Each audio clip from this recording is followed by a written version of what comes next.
সুপ্রিয় দর্শক, আমি আফজাল হোসেন স্বাগত জানাচ্ছি সম্পাদকীয়তে। এখনও থমথমে গোপালগঞ্জ। পরবর্তী নির্দেশনা না দেওয়া পর্যন্ত জেলায় কারফিউ বলবৎ থাকবে। সহিংসতা প্রাণহানির ঘটনা তদন্তে কমিটি গঠন করেছে সরকার। এনসিপির আহ্বায়ক নাহিদ ইসলাম বলেছেন, এনসিপি ফের গোপালগঞ্জে যাবে, প্রতিটি ঘরে গণঅভ্যুত্থানের পতাকা উঠবে। এদিকে বিএনপির স্থায়ী কমিটির সদস্য সালাউদ্দিন আহমেদ বলেছেন, সরকারের নির্লিপ্ততা এবং আইন শৃঙ্খলা নিয়ন্ত্রণে ব্যর্থতায় সারা দেশে মবক্রেসির রাজত্ব হচ্ছে। গণতান্ত্রিক প্রক্রিয়াকে নস্যাৎ করতে এনসিপির সমাবেশে হামলা বলেও মনে করে দলটি। সমসাময়িক রাজনীতির নানা বিষয় নিয়ে আমাদের আজকের সম্পাদকীয় নির্বাচন নিয়ে অনিশ্চয়তার কথা কেন আসছে, আর এসব নিয়ে কথা বলতে আমাদের স্টুডিওতে উপস্থিত আছেন বদিউর রহমান, সাবেক চেয়ারম্যান জাতীয় রাজস্ব বোর্ড, এবং মারুফ কামাল খান, সম্পাদক প্রতিদিনের বাংলাদেশ। দর্শক, আপনারা এই আলোচনায় অংশ নিতে পারেন, এজন্য আপনাদের ফোন করতে হবে টেলিভিশনে দেখানো নম্বরে। এছাড়া ফেসবুকের মাধ্যমেও আপনাদের মন্তব্য পাঠাতে পারেন। আলোচনা শুরুতেই জানিয়ে দেব এখনকার প্রধান শিরোনামগুলো। সহিংসতার জেরে গোপালগঞ্জে বাড়ল কারফিউর সময়সীমা। সকাল 11টা থেকে 3 ঘন্টা শিথিলের পর চলবে অনির্দিষ্টকাল। অভিযানে আটক 25, হামলায় জড়িতদের ছাড় না দেওয়ার হুঁশিয়ারি। হামলায় জড়িত সন্ত্রাসীদের দ্রুত গ্রেফতার না করলে আবারও গোপালগঞ্জে মার্চের ঘোষণা এনসিপির। আওয়ামী লীগকে ফেরানোর চেষ্টা করলে প্রতিহতের হুঁশিয়ারি। আইন শৃঙ্খলা অবনতির প্রতিবাদে রাজধানী সহ সারা দেশে যুব দলের বিক্ষোভ। ইস্যু তৈরি করে পরিকল্পিতভাবে বিএনপিকে কলঙ্কিত করতে অপচেষ্টার অভিযোগ নেতাদের। জুলাই যোদ্ধাদের উপর হামলার প্রতিবাদে জামায়াত ইসলামের বিক্ষোভ। গোপালগঞ্জে আইন শৃঙ্খলা রক্ষা বাহিনীর বিরুদ্ধে দায়িত্ব পালনে ব্যর্থতার অভিযোগ নেতাদের।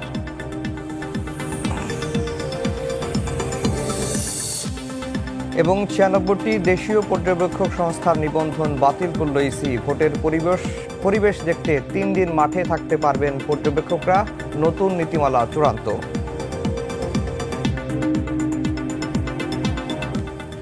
দর্শক, শিরোনাম শুনছিলেন। আমরা আজকের আলোচনার বিষয় দিয়েছি নির্বাচন নিয়ে অনিশ্চয়তার কথা কেন আসছে। জনাব বদিউর রহমান, আপনাকে দিয়ে আলোচনাটি শুরু করতে চাই। গোপালগঞ্জের যে ঘটনাটি ঘটে গেল, এই ঘটনাটির একটু বিশ্লেষণ আপনার কাছে জানতে চাই, যে কেন ঘটলো, এর রাজনৈতিক তাৎপর্য কি, আর নির্বাচনের উপর প্রভাব পড়বে কিনা।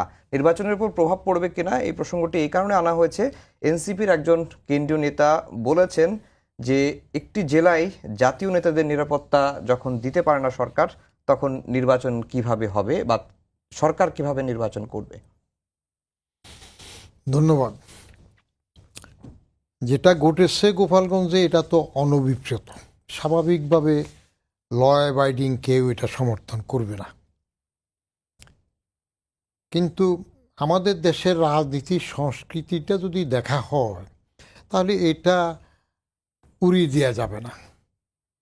যেহেতু জানাফা জাতীয় নাগরিক পার্টি সেখানে যাচ্ছে, আওয়ামী লীগ, ছাত্রলীগ, আওয়ামী লীগের কার্যক্রম নিষিদ্ধ, ছাত্রলীগ পুরোটাই নিষিদ্ধ। তারা যে আসে সেটুকু জানান দেওয়ার একটা চেষ্টা করতেই পারে। এটা অস্বাভাবিক কিছু নয়, কারণ এত বছর ক্ষমতা ছিল, দল হিসেবে অনেকটা পুরনো দল, কোণঠাসা হয়ে আছে। কিন্তু সরকারের গোয়েন্দা বিভাগ তারা কি ইনফরমেশন নিয়েছিল, তাদের প্রস্তুতি কী ছিল, সেই বিষয়টা খতিয়ে দেখার বিষয় আছে।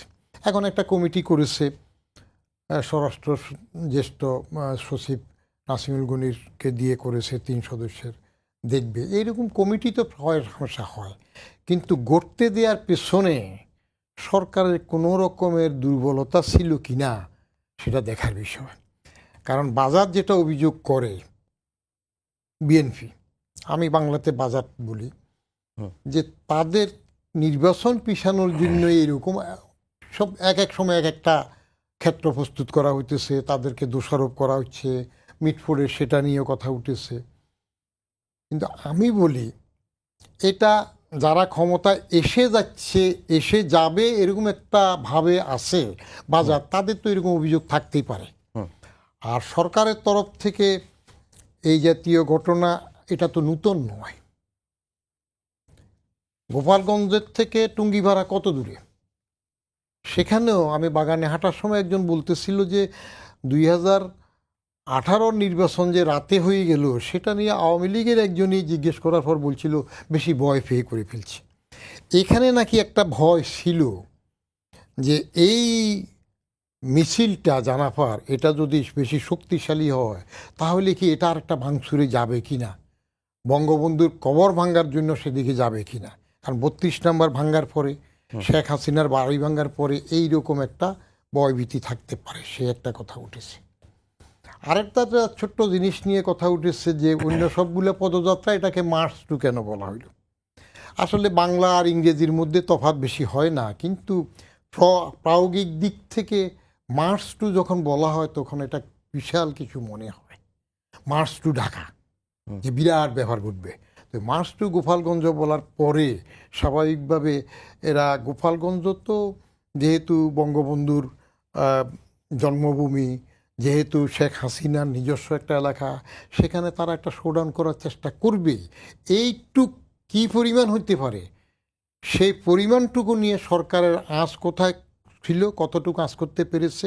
আর জানাফা যারা গেল জাতীয় নাগরিক পার্টি, যারা পরে অনেকটা, যদি আমি তো যেটুক দেখলাম টিভিতে যে একটা বড় বাক্সের মধ্যে ঢুকে যাচ্ছে আর্মার সাজোয়া জানের মধ্যে, সেটা যদি না হতো তাহলে তো আরও খারাপ কিছু করতে পারত, হয়তো বা করতে পারত।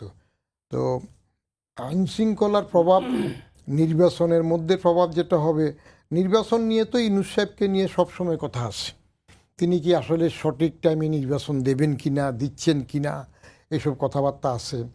আর বাজার বিএনপি সবসময় আগে বলছে ডিসেম্বরের মধ্যে হতেই হবে, তারপরে ফেব্রুয়ারিতে লন্ডন বৈঠকের পরে ফেব্রুয়ারিতে তারা মেনে নিল, বলল যে ঠিক আছে। আমি লন্ডন বৈঠকটা বলি এটা সরকারের একটা কুটচাল। ইউনূস সাহেব যেহেতু বিএনপির তরফ থেকে জনাব তিনেক উপদেষ্টার পদত্যাগ চাওয়া হইল, এর মধ্যে একজন খলিলও ছিল, সরকার সেখানে কায়দা করে এই ডক্টর খলিলকে দিয়েই কিন্তু তারেক রহমান সাহেবকে আবার রিসিভ করিয়েছে। তাহলে এখন আর তার পদত্যাগের দাবিটা থাকলো না। এগুলোর অরাজনৈতিকগুলো একটা রাজনীতি। আর এখানে যত কথা হচ্ছে সংস্কারের, যা বৈঠক হচ্ছে সর্বদলীয়, সেখানে কোথাও না বলে এপ্রিল থেকে ফেব্রুয়ারিতে হতে পারে যদি এটা হয়, সেই কথাটা ইউনূস সাহেব লন্ডনে কেন বললেন? এটা অনেকটা অ্যাপিজিং টোন, যেহেতু বাজার বেশি রকমের গরম গরম হুমকি দিচ্ছে, তাকে ললিপপ, বাচ্চারাতে ললিপপ চকলেট ধরায় দেওয়ার মতো করে সেখানে দিল, এবং ওইটা নিয়ে তারা বেশ উৎফুল্ল ছিল অনেক দিন। এরপরে যখন আবার এইসব ঘটতেছে, তাদের বিরুদ্ধে পত্রিকায় আবার ক্ষমা চাইলেও একটা কিছু লিখতেছে, মিটফোর্ডের এটা এগুলো করতেছে, তখন আবার তারা ভিন্ন সুরে কথা বলতেছে। জি, প্রভাব পড়বে। জি, জনাব মারুফ কামাল খান, যেই প্রসঙ্গটি বদিউর রহমান নিয়ে আসলেন যে এই যে মার্চ টু গোপালগঞ্জ হলো, এটির একটি প্রভাব পড়েছে আইন শৃঙ্খলা বাহিনীর ব্যর্থতা, সেটি তো সবাই বলছেন, বিএনপি, এনসিপি সবাই আইন শৃঙ্খলা বাহিনীর ব্যর্থতার কথা বলছেন। আবার রাজনৈতিক বিশ্লেষকরা এনসিপির রাজনৈতিক অপরিপক্কতার কথাও আনছেন অনেক ক্ষেত্রে। আপনার কাছে কি মনে হয়? ধন্যবাদ আপনাকে, যারা আমার কথা শুনবেন বা দেখবেন তাদেরকেও ধন্যবাদ, আমার সহ আলোচক ওনাকে ধন্যবাদ। আমি তো তার বাচনভঙ্গি, তার কথা বলার ধরন, তার বক্তব্য এবং তার সেন্স অফ হিউমারকে আমি খুব অ্যাডমায়ার করি আর কি, পছন্দ করি। তো আমি তো উনি আজকে আসবেন শুনে আমি আনন্দিত হয়েছি যে আমার কম কথা বলতে হবে।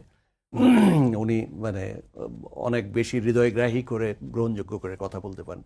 তো যাই হোক, এখন যেটা আপনার প্রশ্ন, সে প্রশ্নের জবাব আমি বলবো যে প্রথমে আমি গোপালগঞ্জের এই ঘটনা যেটা ঘটেছে এটা নিন্দা করছি, যে প্রাণহানি ঘটেছে তার জন্য শোক প্রকাশ করছি। কেননা একটা পরিবারের যখন একজন সদস্য নিহত হয়, মারা যায়, মৃত্যুবরণ করে, অস্বাভাবিক মৃত্যুবরণ করে, অকালে ঝরে যায়, একজন বোধহয় কোনো একটা পরিবারের দেখলাম যে একমাত্র আর্নিং মেম্বার, সেও নিহত হয়েছে। তো রাজনীতির বলি কিন্তু এরা হয়, কিন্তু রাজনীতি কিন্তু এদের দিকে আর পরবর্তীকালে ফিরে তাকায় না, এই পরিবারগুলো অসহায় হয়ে যায়। তো এই যে যারা জীবন দিয়েছে, সঙ্গত অথবা অসঙ্গত যে কারণেই দিয়ে থাকুক না কেন, এটা কিন্তু এই পরিবারগুলো কিন্তু সাফার করবে, কষ্ট করবে, এবং তারা কোনোদিন ক্ষতিপূরণ পাবে না। তো এই লোকগুলো তার কখনো তাদের মাঝে ফিরে আসবে না। এই অপূরণীয় ক্ষতি যারা শিকার হয়েছেন তাদের প্রতি সহানুভূতি জানাচ্ছি, নিহতদের প্রতি শোক জ্ঞাপন করছি। আমার কথাটা হচ্ছে যে গোপালগঞ্জ তো বাংলাদেশ, বাংলাদেশেরই অংশ। এটা কোনো আলাদা অঞ্চল না, কোনো বিচ্ছিন্ন দ্বীপ না, বাংলাদেশের বাইরে কোনো স্বায়ত্তশাসিত ভূখণ্ড না। গোপালগঞ্জ হচ্ছে একটা জেলা বাংলাদেশের, এবং প্রত্যেক জেলায় বাংলাদেশের নাগরিকরা একসময় কিন্তু এই যে হিল ট্র্যাক্সে এই সমস্যার সৃষ্টি হয়েছিল। এখানে বাঙালিরা যেতে পারবে না, ওখানে বাঙালিরা জমি কিনতে পারবে না, এটা করতে পারবে না, সেটা করতে পারবে। এটা একটা রেস্ট্রিক্টেড এরিয়া হিসেবে ঘোষণা করা হয়েছিল একবার, ওখানকার যারা নানা ধরনের দাবি দাওয়া করতেন তারা করেছিলেন। তো এটা তো চলতে পারে না, বাংলাদেশ তো একটা, ওইটা না হয় একটা বিশেষ অঞ্চল, কিন্তু গোপালগঞ্জ তা না, এটা প্লেন ল্যান্ড, এটা তো আমাদেরই গোপালগঞ্জ। এখানে সকলেরই অধিকার আছে, সকলেরই দাবি আছে, প্রত্যেকেই যেতে পারবে। যে কোনো রাজনৈতিক কর্মসূচি সেখানে যদি শান্তিপূর্ণ হয়, সে কর্মসূচি করবার অধিকার কিন্তু প্রতিটা মানুষের আছে, প্রতিটা দলের আছে, প্রতিটা গোষ্ঠীর আছে। তো সেখানে মানে একটা শান্তিপূর্ণ কর্মসূচি করতে তারা গেছে, ওইখানে তার তো কয়জন লোক হতো, খুব বেশি লোক কি ওখানে হতো, একটা সমাবেশ করে চলে আসতো, এটাই। আর গোপালগঞ্জের মতো জায়গায় এখান থেকে গিয়ে সেই টুঙ্গিপাড়ায় গিয়ে কবর ভাঙবে, ওখানে তো টুঙ্গিপাড়ায় কবর ভাঙবে, এরকম ইয়ে থাকলে টুঙ্গিপাড়াতেই তো পাহারার ব্যবস্থা করা, প্রহরার ব্যবস্থা করা যেত, নিরাপত্তার ব্যবস্থা করা যেত। এবং আওয়ামী লীগ যদি জানান দিতে চায় তাদের শক্তি, যে আওয়ামী লীগের কার্যক্রম নিষিদ্ধ হোক, তারপরে গোপালগঞ্জ তাদের সমর্থক বেশি, তারাই সেখানে তাদের অবস্থানকে জানান দিতে চায়, এবং এইখানে অন্যরা গিয়ে যেন বুঝতে পারে যে গোপালগঞ্জে এখন আওয়ামী লীগ জীবিত আছে, সক্রিয় আছে, তাদের জনসমর্থনের ভিত্তি অনেক গভীরে প্রথিত, এটা যদি প্রমাণ করতে চাইতো তো অদূরেই তো তারা করতে পারে। ওইখানে গোটা গোপালগঞ্জ শহর দখল করে নিয়ে তারা শোভাযাত্রা করতে পারতো, মিছিল করতে পারতো, আনন্দ মিছিল করতে পারতো, প্রতিবাদ মিছিল করতে পারতো। কিন্তু একটা নির্দিষ্ট ভেন্যু, যেখানে একটি রাজনৈতিক দল, নতুন একটা রাজনৈতিক দল, তারা সভা করতে যাবে, সেখানে গিয়ে ভাঙচুর করতে, এরা তো পৌঁছার আগেই ভাঙচুর করেছে, মঞ্চ টঞ্চ ভেঙে দিয়েছে। তো ওইখানে তো তার মানে হচ্ছে তারা সহিংসতাই করতে চেয়েছে, হামলা করতে চেয়েছে, ভয় দেখাতে চেয়েছে, সন্ত্রাস করতে চেয়েছে। এর পিছনে উস্কানি আছে, বিনা উস্কানিতেও তো এটা হয়নি। এটা স্বতঃস্ফূর্তভাবে মানুষ গিয়ে, আমাদের দেশের মানুষ খুব শান্তিপ্রিয়, এমনি গিয়ে ওখানে হামলা করবে তা না, এটার পিছনে সংগঠিত করা হয়েছে। একদিন আগে এখানে মানে বিভিন্ন 5টা উপজেলা থেকে, আজকে যেটা আমি সংবাদে দেখলাম, 5টা উপজেলা থেকে লোক এখানে জড়ো করা হয়েছে, শহরে এনে রাখা হয়েছে, এবং তাদেরকে দিয়ে হামলা পরিকল্পিতভাবেই করানো হয়েছে। এটা তো আসলে সমর্থনের ডেমনস্ট্রেশন না, তাদের যে জনসমর্থন, জনভিত্তি ওই অঞ্চলে, সেটার ডেমনস্ট্রেশন করাবার কিন্তু অনেক রাস্তা ছিল। এটা হচ্ছে সন্ত্রাসের ডেমনস্ট্রেশন, ভয় দেখাবার। তো এটা তো আওয়ামী লীগ আজকে অনেক বছর তারা রাষ্ট্র ক্ষমতায় ছিল, যেভাবেই থাকুক, বৈধ অবৈধ অনেকভাবে ছিল, এবং তাদের বিরুদ্ধে অভিযোগটা কি উঠেছে, তারা সন্ত্রাস করেছে, তারা অত্যাচার করেছে, তারা নির্যাতন করেছে, তারা হত্যাকাণ্ড করেছে, তারা নানান ধরনের ওই যে কি আয়নাঘর টায়নাঘর এসব করেছিল, মানুষকে গুম করেছে, খুন করেছে, আইনের বাইরে গিয়ে মানুষকে হত্যা করেছে। এই যে সন্ত্রাসী যে কার্যক্রম, এই কার্যক্রমের কারণেই তো দেশের মানুষ তাদের বিরুদ্ধে চলে গেছে, তারা শাসন করতে পারে নাই, আর তাদের শাসন অব্যাহত থাকে নাই। কিন্তু তাদের অনুশোচনা কোথায়, তাদের পরিবর্তন কোথায়? এখনো কিন্তু তারা রাজনীতিতে শক্তি প্রয়োগ করতে চাচ্ছে, সন্ত্রাস করতে চাচ্ছে। তাহলে এইভাবে তো এই দেশের মানুষের সমর্থন পাওয়া যাবে না। তারপরে যেটা আপনি বললেন যে নির্বাচনে কোনো প্রভাব পড়বে কিনা, নিশ্চয়ই প্রভাব পড়বে। নির্বাচন তো আমাদের দেশে অনেক দিন হয় না, অনেক দিন হচ্ছে না, নানা কারণে হচ্ছে না। এবং কেন হচ্ছে না? আগে রাষ্ট্রীয় ক্ষমতা প্রয়োগ করা হতো নির্বাচন যাতে হতে না পারে, নির্বাচনকে একটা প্রহসনে পরিণত করবার জন্য, কারণ রাষ্ট্রীয় ক্ষমতা প্রয়োগ করা হতো। কেননা যারা ক্ষমতাসীন ছিলেন তারা ক্ষমতায় থেকে নির্বাচন করতেন, সুতরাং রাষ্ট্রীয় সমস্ত অ্যাপারেটাস মেশিনারিজকে ইউজ করতেন তারা। আজকে একটা নির্দলীয় সরকার বা ওই কি বলে ওটাকে, ওই ইন্টারিম গভর্নমেন্ট আছে, তারা হয়তো নিজেরা যেহেতু প্রার্থী হবেন না, তাদের আমরা তাত্ত্বিকভাবে ধরে নিই তাদের কোনো দল নাই, সুতরাং তারা হয়তো নিজেরা ভোট কেন্দ্র দখল করবেন না, নানা কিছু করবেন। কিন্তু এই যে প্রতিদ্বন্দ্বী পক্ষগুলো যে আছে, তারা যে নির্বাচনকে সুষ্ঠু অবাধ নিরপেক্ষ হতে দেবে কি দেবে না, সেটা নিয়ে প্রশ্ন তো আছে। তারা ভোট কেন্দ্র দখল করতে পারে তো, যেখানে যে পার্টি প্রবল, যেখানে যে দলের মানে পেশি শক্তি বেশি, তারা সেখানে করতে পারে। সুতরাং নির্বাচনকে সুষ্ঠুভাবে অনুষ্ঠিত করতে হলে কিন্তু ল অ্যান্ড অর্ডার স্বাভাবিক থাকতে হবে। আজকে যে রাষ্ট্র ব্যবস্থা বাংলাদেশে, যে অবস্থায় আজকে ইন্টারিম গভর্নমেন্ট যে অবস্থায় রাষ্ট্র, এই অবস্থা কিন্তু স্বাধীনতার পরেও বাংলাদেশের কখনো ছিল না। স্বাধীনতার পরেও আমরা দেখেছি বাংলাদেশের ইনস্টিটিউশন হিসেবে পুলিশ ওয়াজ ইনট্যাক্ট, সবগুলো থানা ছিল, সবগুলো থানা সক্রিয় ছিল, কার্যকর ছিল, পুলিশ কার্যকর ছিল।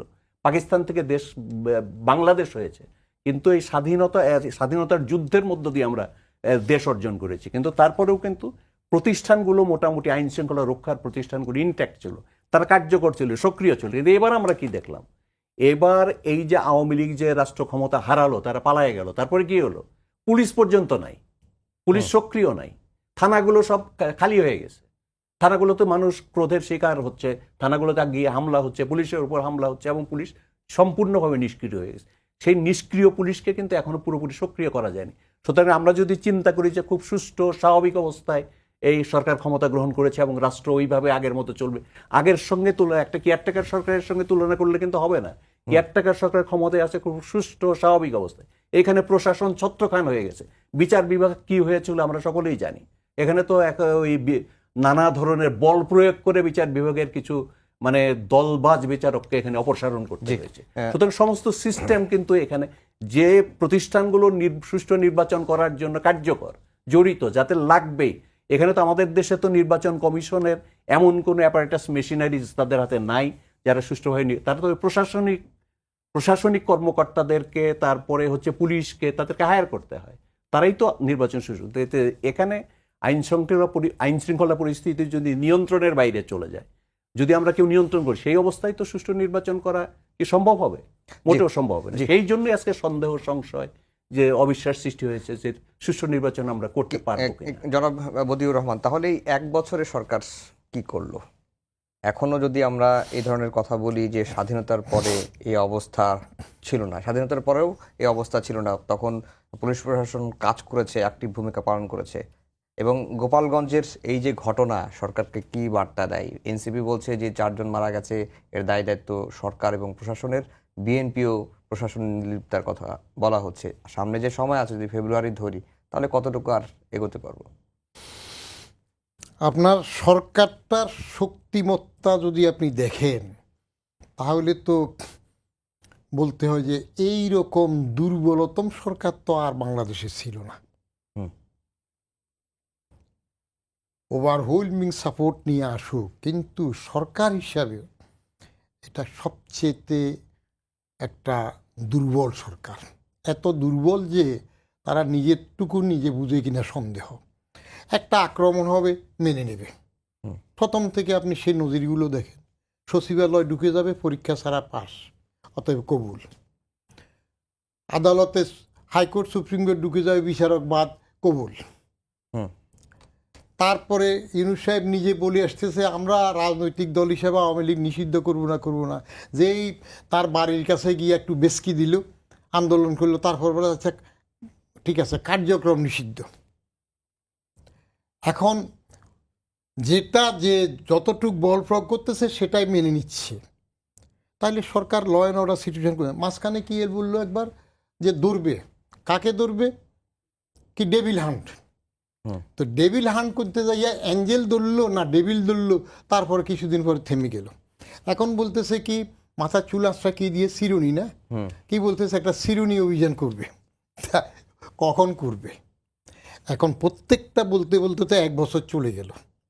ল অ্যান্ড অর্ডার সিচুয়েশান খারাপ অবস্থা। আমি তো এখানে বলতে আসার আগে, টিভিতে আসার আগে আমি ভয় পাই এখন, কারণ বের হইলে যদি সিইসি নুরুলদার মতো আমাকে জুতার মালা গলায় দিয়ে পিটায়, কারো পছন্দ না হয়, কি করবেন আপনি? নোবেল প্রাইজ পাওয়া এক জিনিস, সরকার চালানো আরেক জিনিস। কতগুলো এনজিও আর গ্রামীণের গ্রাম দিয়ে আর বাইরের থেকে আলী রিয়াজ এনে, ডক্টর খলিল এনে সরকার চালাবে এই দেশে, এত সহজ নাকি? সহজ না। অতএব সরকার সেটা করতে পারছে না। আর অবিশ্বাস নির্বাচনের বিষয় নিয়ে স্টিক করছে না। একটা কথা, সরকার যদি ট্রু টু ওয়ার্ড হয় যে হ্যাঁ আমি এই পিরিয়ডের মধ্যে এটা করব, তখন মাঝখানে একবার বেশি সংস্কার হইলে এত দিনে, কম সংস্কার হইলে এই দিনে। তো সংস্কার বলতে বলতে তো 1 বছর শেষ। সংস্কার কি করলেন? আবার নতুন করে সেদিন কি একটা স্ক্রলে দেখতেছি যে ইউনূস সাহেবকে সংস্কারক ঘোষণা করবে না। ওই তো তার মানে কি করো নাকি উস্কাই দিচ্ছি আর একটা কিছু। তো এই সেলা চামুন্ড দিয়ে রাজনৈতিক দল নয় হইলেও তো ইউনূস সাহেবও তো একটা রাজনীতি সাপোর্ট করতেছে। তাকে তো বলা হয় এই যে জানাফা যেটা হইল জাতীয় নাগরিক পার্টি, এদের বৈরাম খাঁ বলা হয় তাকে। যে আকবর নাবালক সিংহাসনে আসার পরে তার একজন বৈরামকা দরকার ছিল, তো ইউনূস সাহেবই তো নাকি এদের বৈরামকা। তো এখন আবার তারাও সরকারকে দোষ দিচ্ছে কেন, সুবিধা না হইলে। আর যেটা বললেন যে আওয়ামী লীগ সন্ত্রাস দেখাচ্ছে, আওয়ামী লীগ বা ছাত্রলীগ তাদের তো এই নাগরিক পার্টি যেটা হইল জানাপা, এদের উপর ক্ষোভ থাকবে, কারণ সে আন্দোলন গণ আন্দোলনের মধ্যে তো এদের ভূমিকা বেশি ছিল, এরাই তো পরে পার্টি করলো, তাহলে তাদের একটা প্রতিশোধের স্পৃহা থাকবে, সে সুযোগটা নিতে চাইছে। কিন্তু সরকার এটা কঠোর হস্তে বা তা তদন্ত নিয়ে করতে পারে নাই। আর নির্বাচন নিয়ে যে সন্দেহটা বারবার আসতেছে সরকারের কর্মকাণ্ডে, কারণ সরকার মাঝখানে যেটা লন্ডন বৈঠকে ললিপপ দিয়ে শান্ত করলো যে ঠিক আছে আজাদ ডিসেম্বর থেকে একটু পিছিয়ে গেল 2 মাস 2.5 মাস, যে আমরা ফেব্রুয়ারি মানলাম, আর উনি এপ্রিল থেকে একটু আগাইলেন, কিন্তু কন্ডিশন ছিল। তো স্টিক করলে তো হয় যে ঠিক আছে দেবে। আর নির্বাচন কমিশন তার ক্ষমতা দিয়ে, নির্বাচন কমিশন কি জেলা প্রশাসন বাদ দিয়ে নূতনভাবে নিজেদের লোক দিয়ে রিটার্নিং অফিসার দিয়ে নির্বাচন করতে পারবে? করুক না, সেটা যদি পারে, তাদের তো 64 জেলায় তাদের কর্মকর্তা আছে, তাহলে আর প্রশাসন সবসময় দলীয়করণ এই প্রশ্ন উঠে না। এখন প্রশাসন নিয়ে যে অবিশ্বাস কথা উঠে, দল তো দুটা, আলিম আজাদ, আওয়ামী লীগ এবং বিএনপি। তো এখন আলী যেহেতু নাস্তানাবুদ হয়ে আছে, বাজাদের তো একচেটিয়া রাজত্ব, এখন সরকারে কারা আছে, বড় বড় সচিব দেখেন কাদের সাপোর্টার। এই দুই দলের যে বিভাজন দলীয়করণ হয়েছে, এক আমলে এক আমার লোক মনা, আলী মনা বাজাদ মনা করে করে যেটা চলছে জামাত মনা, তো সেগুলা করতে গিয়ে যে বিভাজন হইলো, ওরা যখন চলে গেল এখনও কেবল দোসর বলে, তাহলে এখন ক্ষমতায় কারা, এখন বড় বড় পদগুলোতে কারা আছে, এরা কোথার থেকে আসছে? এদের ডিএনএ টেস্ট করেন, দেখবেন যে এগুলো সবগুলো তো বাজার সমর্থক, বেশিরভাগই বাজার, গুটি কয়েক হইলেও হয়তো জামাত গেসা থাকতে পারে। কারণ আমি তো সিভিল সার্ভিসের থেকে সেইগুলার নাড়ি বুড়ি দেখেছি, আমি 3টা বইতে এগুলো লিখছিও। তো এই অবস্থার মধ্যে সরকারের সদিচ্ছা সুষ্ঠু নির্বাচন, বাংলাদেশের সেরা নির্বাচন করবেন বলছেন, কিন্তু এখন পর্যন্ত লক্ষণে আমি কিছু দেখছি না। জি, মারুফ কামাল খান, যেটি বদিউর রহমান বলছিলেন যে লন্ডন বৈঠক নিয়ে আবারও এই প্রসঙ্গটা তুললেন তিনি, যে লন্ডন বৈঠক ছিল অন্তর্বর্তীকালীন সরকারের কুটচাল, কারণ তখন বিএনপি 3 জন উপদেষ্টার পদত্যাগ চাচ্ছিল, এবং যেহেতু লন্ডনের বৈঠক হয়েছে, বৈঠকে তিনি ভিন্ন একটা না, কথা এটা তো বলেছেন। উনি যেটা বললেন এটা কোনো তথ্য না, এটা হচ্ছে ওনার বিশ্লেষণ, ধারণা, অনুমান, আন্দাজ, তাই তো উনি মনে করেন। এটা তো কেউ আমরা জানি না, আমরা তো ভিতরে কেউ ছিলাম না। এটা জানার বাকি আছে না, এখানে কত মিটিং হয় সেখানে বললো না, ওখানে যাই বললো না না না না, এটা ব্লাফ দিতে গেছে কিনা বা এটার কিনা, এই ব্যাপারটা তো আমার কাছে, আমি তো নিশ্চিত না। কেউ কেউ নিশ্চিত হতে পারে, কেউ কেউ এটা এক একজনের বিশ্লেষণ, এক একজনের, তাই না, এটা এক এক রকম হবে। তো সুতরাং ওইটা আমি মানে বলতে পারবো না যে ব্লাফ দিতে গেছিল কিনা, বা ওই যে সাময়িক বিপদ থেকে উদ্ধার করা, বা উনি যেটা বললেন ললিপপ দড়ায় দিয়ে আসছে, তো এটা হতেও পারে আবার নাও হতে পারে, তাই না, এটা আমি নিশ্চিত করে বলতে পারবো না। তো যেটা আমি নিশ্চিত না সেটার উপরে তো মানে করা, মানে কি বলে, একটা অনুসিদ্ধান্তে পৌঁছানো তো কঠিন। সাংবাদিক মানুষ তো খুব ট্যাক্টফুলি কথা বলে। তাহলে গণ অভ্যুত্থানের শক্তিগুলো এখন লড়াইয়ে, রাজনৈতিক দলগুলো নানা ইস্যুতেই মতবিরোধটা এখন আর সেই শুধুমাত্র মতবিরোধী বলা যাবে না, একবারে বৈরিতাপূর্ণ একটা প্রভাব চলছে। আপনি কিছুদিন আগে একটি স্ট্যাটাস দিয়েছেন যে দ্বন্দ্ব সংঘাত অনিবার্য বিপদ ডেকে আনবে, সমঝোতায় আর একটা সমাধান পথ কথা বলেছিলেন, যে সমঝোতার কোনো লক্ষণ দেখা যাচ্ছে কি না। একটা তো স্বাভাবিক জিনিস আছে, সেটা হচ্ছে যে এখানে যে আন্দোলনটা হলো জুলাইতে ওই 24 সালের, সে আন্দোলনটা ছাত্ররা সূচনা করেছিল। ছাত্ররা তাদের কতকগুলো নিজস্ব দাবি দেওয়ার থেকে আন্দোলন শুরু করে, সেটা সরকারের কিছু ভুল বলেন, হটকারিতা বলেন, এই আন্দোলন কিন্তু আস্তে আস্তে সরকার উৎখাতের, সরকার পতনের এক দফার আন্দোলনে চলে গেছিল। এবং তখন এটা তো সফল হতো না যদি সমস্ত রাজনৈতিক দল, সমস্ত শ্রেণী পেশার মানুষ যদি রাজপথে নেমে না আসতো। মায়েরা, বোনেরা, মেয়েরা সবাই নেমে আসছে, শ্রমিকরা, গার্মেন্টস শ্রমিকরা, মাদ্রাসা ছাত্ররাই তো দলে দলে নেমে আসছে। তো সুতরাং তখন এক দফা হয়ে গেছিল, একটা টার্গেট কিন্তু অভিন্ন হয়ে গেছিল। সমস্ত রাজনৈতিক দল যারা নেমেছিল, মানে আওয়ামী লীগ বিরোধী রাজনৈতিক দল যারা ছিল, শিবির, সবাই নেমেছিল। তাদের লক্ষ্য কিন্তু একটাই ছিল ওই মুহূর্তে, সেটা হচ্ছে যে এই সরকারকে ক্ষমতা থেকে সরাতে হবে। এই অভিন্ন লক্ষ্য নিয়ে কিন্তু সবাই কাঁধে কাঁধ মিলিয়ে, কমরেডশিপ তখন ছিল, তখন সবাই এক হয়ে গেছে। কিন্তু এরপরে কি, হোয়াট ইজ দ্য নেক্সট, সেটার ব্যাপারে কিন্তু কোনো ঐক্যমত ছিল না। পৃথিবীর অনেক দেশে এরকম হয়েছে, বিপ্লব হয়েছে, বিপ্লব ব্যর্থ হয়েছে। তিউনিশিয়ার ইতিহাস যদি আমরা দেখি, সবাই মিলে করেছে, কিন্তু পরবর্তীকালে তাদের লক্ষ্য, তাদের পথ, আমরা মিশরেও দেখেছি, নানা দেশে এগুলোর উদাহরণ আছে। তো এখানে কিন্তু সবাই যখন মানে ইমিডিয়েট যেটা লক্ষ্য ছিল, সকলের যে সম্মিলিত লক্ষ্য যেটা ছিল, সেটা অর্জিত হয়ে যাওয়ার পরে প্রত্যেকেই তো তার নিজস্ব আদর্শে, নিজস্ব বলয়ে, নিজস্ব কর্মসূচিতে, নিজস্ব স্বার্থে, নিজস্ব বিশ্লেষণে ফিরে গেছে, তাই না? প্রত্যেকটা রাজনৈতিক দল এবং রাজনৈতিক দল বহির্ভূত তো যে সমস্ত রাজনৈতিক চিন্তার মানুষ আছে, তারা তার নিজ নিজ বলয়ে ফিরে গেছে। তো ফলে এই ঘটনার পরে, সরকার উৎখাতের পরে কি করা হবে, তো লক্ষ্য কি, সেটা কিন্তু সুস্পষ্ট ছিল না বা সুনির্দিষ্ট ছিল না, এবং এই ব্যাপারে কোনো মতৈক্য ছিল না। হ্যাঁ, একটা কথা ছিল সকলের মধ্যে, এই রাষ্ট্র চলতে পারে না, নতুন ব্যবস্থা আনতে হবে, রাষ্ট্রের সংস্কার করতে হবে, রাষ্ট্র মেরামত করতে হবে। ওই সাধারণ ছাত্ররা, স্কুলের ছাত্ররাও কিন্তু এই দাবিতে তারা আন্দোলন করেছে যে এই রাষ্ট্র চলবে না, এটাকে আমাদের মেরামত করতে হবে। অর্থাৎ যে রাষ্ট্র ব্যবস্থা, যে প্রচলিত যে সিস্টেম, এই সিস্টেমকে মানুষ সন্তুষ্ট না, এটা ঠিক, কিন্তু কি মেরামত করবেন, কি সংস্কার করবেন, সে ব্যাপারে তো ঐক্যমত ছিল না। এখন যখন এই ব্যাপারটা এসছে, যখন এটা শুরু হয়েছে, তখন কিন্তু ভিন্ন মত আসছে বিভিন্ন। এবং এই সরকার, বর্তমান সরকার কি করছে, এই সরকার তো প্রতিষ্ঠিত হয়েছে রাজনৈতিক দলগুলোর, আন্দোলনকারী রাজনৈতিক দলগুলোর সম্মতির ভিত্তিতে, এবং জনগণের সমর্থনও তারা পেয়েছে। এটা হচ্ছে তার এই সরকার অধিষ্ঠানের ভিত্তি, রাজনৈতিক দলগুলোর সম্মিলিত সমর্থন, তার ভিত্তিতে তারা আসছে। সুতরাং তারা যে সংস্কারটা করতে চাচ্ছে, সে সংস্কারটা কিন্তু তার ভিত্তি হচ্ছে রাজনৈতিক দলগুলোর ঐক্যমত। এটার জন্য কোনো গণভোট হচ্ছে না, আমরা মানুষের কাছে যাচ্ছি না, সারা দেশের মানুষ, নাগরিকরা কি চাচ্ছে, তারা কেমন সংস্কার চাচ্ছে, এটা তো হচ্ছে না। হচ্ছে শুধু রাজনৈতিক দলগুলো কি চায়, তারা ঐক্যমত হলেই কিন্তু একটা সংস্কারের একটা মানে সিদ্ধান্ত হয়ে যাচ্ছে। যেটা একমত হচ্ছে না, সেটা আলাদা থাকবে, এবং ওটা রাজনৈতিক দলগুলোর উপর ছেড়ে দেওয়া হবে যে তোমরা ক্ষমতায় গিয়ে নির্বাচনী ইশতেহারে এটা অন্তর্ভুক্ত করে তোমরা যদি ভোট পাও, তোমরা গিয়ে করবে। আর ও সংস্কার কোনগুলো হবে, যে বিষয়গুলোতে সবাই ঐক্যমত হবে। তো সুতরাং এটা হচ্ছে রাজনৈতিক দলের ঐক্যমতের উপর নির্ভরশীল কিন্তু এই সংস্কার উদ্যোগ, পুরোপুরি ঐক্যমত না হলে কিন্তু এই সরকার করবে না বা করতে পারবে না। সেটা চলছে, সেভাবেই তারা আগাচ্ছে।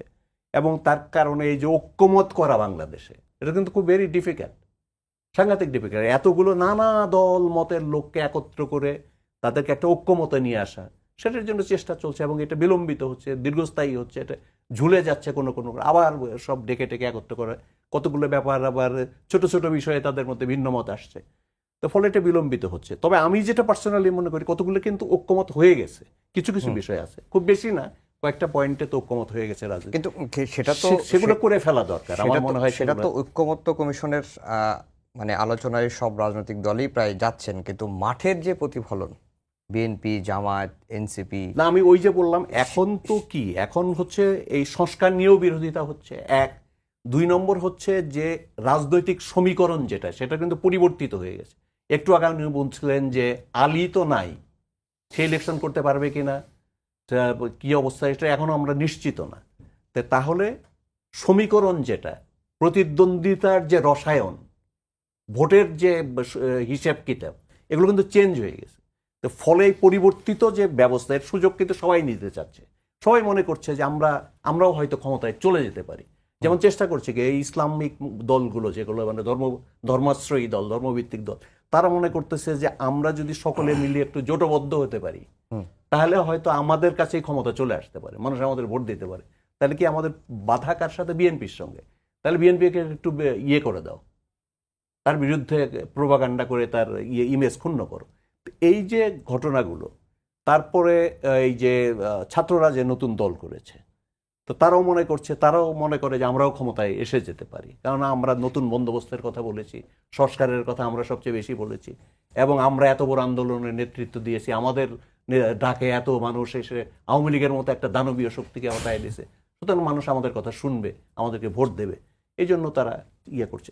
এর ফলে এই যে ক্ষমতা যাওয়া ইলেকশন, এই ইলেকশনে কেউ কেউ মনে করছে যে ইলেকশনটা আরেকটু যদি পিছায় দেওয়া যায়, বিলম্বিত করা যায়, তাহলে কিন্তু আমাদের সুযোগ অবারিত হয়ে যাবে, আরো অনেক বেড়ে যাবে, আমরা জিতে যাব। এই সমস্ত চিন্তায় যে পরিবর্তিত পরিস্থিতি থেকে সুযোগ নেওয়ার, সুযোগের সদ্ব্যবহার করবার যে প্রবণতা, এটা কিন্তু এই যে রাজনৈতিক দলগুলোর মধ্যে যে দ্বন্দ্ব সংঘাত, এগুলো কিন্তু বাড়িয়ে দিয়েছে। জি, বদিউর রহমান, যেই কথাটি মারুফ কামাল ভাই শেষের দিকে বলছেন যে কেউ কেউ মনে করছে নির্বাচন কিছুটা পেছালে তাদের জন্য ভালো হয়, ভোটের রাজনীতিতে তারা ভালো করবেন। আজকে বিএনপির নেতারাও যেটি বলছেন যে লন্ডন বৈঠকের পর নানা ইস্যু পরিকল্পিতভাবে তৈরি করা হচ্ছে, সেটি নির্বাচন পেছানোর ষড়যন্ত্র হিসেবেই তারা দেখছে বিএনপি। আপনার বিশ্লেষণটা কি? আমাদের দেশের রাজনীতির মধ্যে মূল যে দুটা দল অনেক বছর প্রতিদ্বন্দ্বী ছিল, আলীবাজাদ, আওয়ামী লীগ এবং বিএনপি, এই দুইটা দলই তো প্রতিশোধ স্পিয়ার থেকে রাজনীতি করতো বেশিরভাগ সময়। আমরা দুই দলের নেতৃত্বের মধ্যে প্রতিশোধ স্পিয়ার সবসময় দেখেছি। বাজাদের জন্মের আগে, স্বাধীনতার পরপর যখন বঙ্গবন্ধু একক কর্তৃত্বে ছিলেন, তখন তিনি মারাত্মক একটা পরিণতিতে চলে গেলেন এক দল করতে গিয়ে। স্বাধীনতার সাথে সাথে যদি উনি সর্বদলীয় বা এরকম একদলীয় করতেন তাহলে ওটা গ্রহণযোগ্য ছিল। কিন্তু যখন আওয়ামী লীগের গুন্ডামি, পান্ডামি এবং লুটপাটের মধ্যে মানুষ অতিষ্ঠ ছিল খোদ বঙ্গবন্ধুর আমলে, এবং দুর্নীতি রন্ধ্রে রন্ধ্রে চড়ে গেল, সেই সময় ফেস সেভিং উনি বাকশাল করতে গিয়ে নিজেও মরলেন, দেশও মেরে গেলেন। তারপরে আসলো খুনের রাজনীতি, এবং খুনের রাজনীতি কী হলো? বেনিফিশিয়ারি জিয়াউর রহমান সাহেব খুনের পরে প্রেসিডেন্ট হয়ে গেলেন, চিফ মার্শাল ল অ্যাডমিনিস্ট্রেটর আমাদের প্রধান বিচারপতি পর্যন্ত হইলেন। তাহলে রাজনীতি কোথায় চলে গেল? যিনি কনস্টিটিউশনের কাস্টোডিয়ান থাকেন সেই প্রধান বিচারপতি হয়ে যান সিএমএলএ। তো ওই রাজনীতির ধারাবাহিকতা, আবার সে খুন, ন্যাচারাল জাস্টিস হোক যেটাই হোক, আবার প্রেসিডেন্ট খুন, আবার সত্তারকে আউট করা। তো এই রাজনীতিক সংস্কৃতিতে যেটা ঘটে সেটা হলো, যার যখন যেটুক পছন্দ সেটুক যদি সরকার মেনে যায় তাহলে সরকার ভালো, যদি না মানে তাহলে অসুবিধা। এই যে এখন বাজার বলতেছে যে তাদের নির্বাচন পিছানোর জন্য, স্বাভাবিকভাবেই ভোটের মধ্যে অগ্রগণ্য হিসাবে পপুলার ভোটের মধ্যে বাজার এগিয়ে আছে। আর নির্বাচন পিছাইলে একটু সুবিধা করবে কারা? এই যে যেটা বলতেছে জাতীয় নাগরিক পার্টি, যেটা বাচ্চাদের একটা দল হইল, এদের যেদিন গঠন হয় সেদিন তো মানিক মিয়া এভিনিউতে আমি সেই 3টার থেকে শুরু করে একবার সভা শেষ হওয়া পর্যন্ত ছিলাম। তাতে বয়স্ক লোক 5% তো ছিল না, সব এই ইয়াং জেনারেশন। তো সেই ইয়াং জেনারেশন আন্দোলনের সময় গা গরম থাকে। আমি এর আগে একবার বলছিলাম 3টা অসুবিধা আছে। একটা কাঁচ হইল রবীন্দ্রনাথের ওরে সবুজ ওরে অবুজ ওরে আমার কাঁচা, আদমরাদের ঘা মেরে তুই বাঁচা, সেই কাঁচাটা ভালো, নবীনত্ব যেটা। কিন্তু কাঁচা বয়সটা খুবই খারাপ, প্রপারলি গাইড করতে না পারলে এটা ডিরেইলড হয়। এখন সেই ডিরেইলমেন্টের কথাবার্তা শুরু হয়ে গেছে জানাবার মধ্যে, কার কি হচ্ছে না হচ্ছে। এক কাঁচা বয়স যেমন খারাপ, কাঁচা টাকা আরো খারাপ, হুঁশ থাকে না, নষ্ট হয়ে যায়, সেইটুকুরও খবর টবর এসে যাচ্ছে। আর কাঁচা তরকারি তো তাড়াতাড়ি না রানলে পৌঁছেই যায়। এখন এরা জাতীয় নাগরিক পার্টি যদি মনে করে যে যত পিছাবে তাদের পপুলারিটি তত আসবে, I do not think so. কারণ ভোটের রাজনীতি বাংলাদেশে আরও বেশি। আমি এইবার ঈদের সময় তো দেশে গেলাম, 6-7 দিন ছিলাম, অনেক বাড়িতে গেলাম।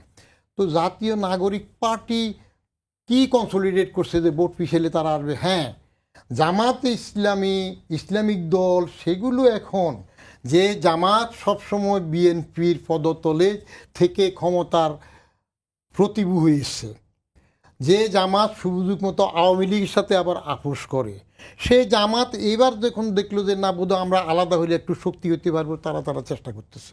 কিন্তু ভোটের রাজনীতি এত সহজ নয়, সেখানে চট করে কেউ এসে যাবে, এটা কঠিন ব্যাপার। ফেয়ার ভোট যদি দেয়া হয় তাহলে এখন পর্যন্ত যে জরিপ আছে, হ্যাঁ বাজার এসে যাবে, মেজরিটি সিট পাবে। তো এটাকে থামানোর জন্য এখন কি হচ্ছে, কি আসতেছে? PR, professional representation. কোনো দরকার আছে এখন নতুন করিয়ে এইটুকু আরেকটা প্যাঁচ উঠেছে, এই সংস্কার ওই সংস্কার উঠেছে। ম্যান্ডেট মোতাবেক সরকার, ইউনূস সাহেব তো নিজে খোলা সিটি দিয়েছিলেন একবার রাজনীতি করতে এসে, ফেরত গেছেন, আসেন নাই। ইউনূস সাহেব আসতেছেন, এটা কিন্তু আমি বারবার বলতেছি। আমি 5ই সেপ্টেম্বর 2023 আমার কলামে যুগান্তরে লিখছি 11 মাস আগে, যে এইবার বাইরে শোনা যাচ্ছে ওনার উপর 4:30 পৌনে 5টা যে লেখাগুলো আছে আমার, তার মধ্যে যে এইবার বাইরে শোনা যাচ্ছে অস্বাভাবিক কোনো সরকার হইলে তিনি আর সুযোগ আচারা করবেন না, অ্যান্ড দ্যাট ডিড হ্যাপেন। তো তিনি তো এখন ফেয়ার ইলেকশন দেবেন বলতেছেন, স্টিক করছেন না কেন?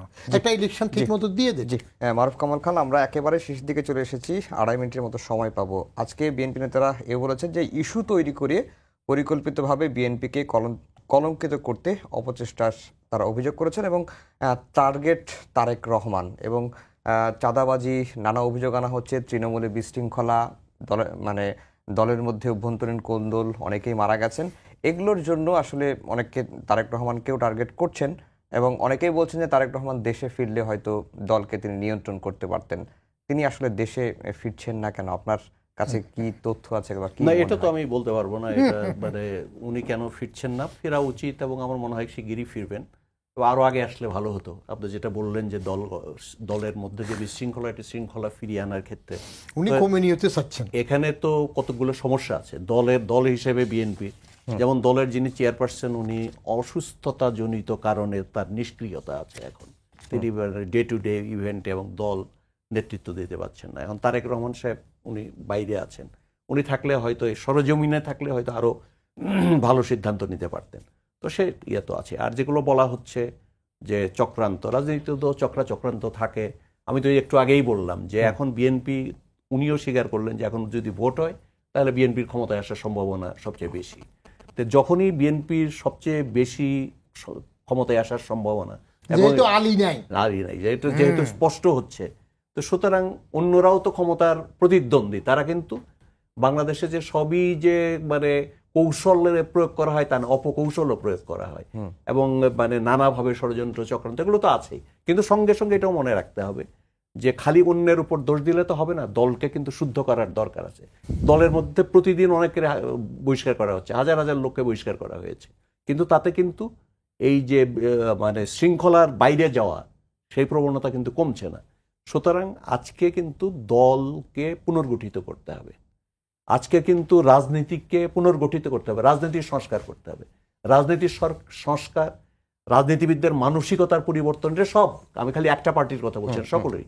এটা না করলে কিন্তু আমি যত রাষ্ট্রের সংস্কার করি, আইনের সংস্কার করি, কাঠামোর সংস্কার করি, প্রাতিষ্ঠানিক সংস্কার করি, এগুলো কিন্তু টিকবে না, এগুলো রাখা যাবে না। কারণ রাজনীতিবিদদের হাতেই তো রাষ্ট্র যাবে, রাজনীতিবিদরাই রাষ্ট্র চালাবে। আমরা তো একটা বিরাট সংস্কার করেছিলাম নির্বাচন নিয়ে, যখন আমরা নানা মারামারি কাটাকাটি, তখন আমরা ঠিক করলাম যে কেয়ারটেকার সরকার বা যেটা তত্ত্বাবধায়ক সরকার ব্যবস্থায় প্রবর্তন আমরা করলাম সবাই মিলে, কেউ ইচ্ছায় কেউ অনিচ্ছায়, এটা আমরা করলাম। কিন্তু করে কি, এই ব্যবস্থার কিছু ত্রুটি আসলো, সেই ত্রুটি তো আমরা শোধরাতে পারতাম না, করে এটা মাথাটাই কেটে ফেললাম। মারুফ কামাল ভাই, আমাদের সময় একেবারে শেষ। সবাইকে ধন্যবাদ জানিয়ে শেষ করছি। আমাদের আজকের সম্পাদকীয় আগামীকাল আবারও দেখা হবে একই সময়ে। শুভরাত্রি।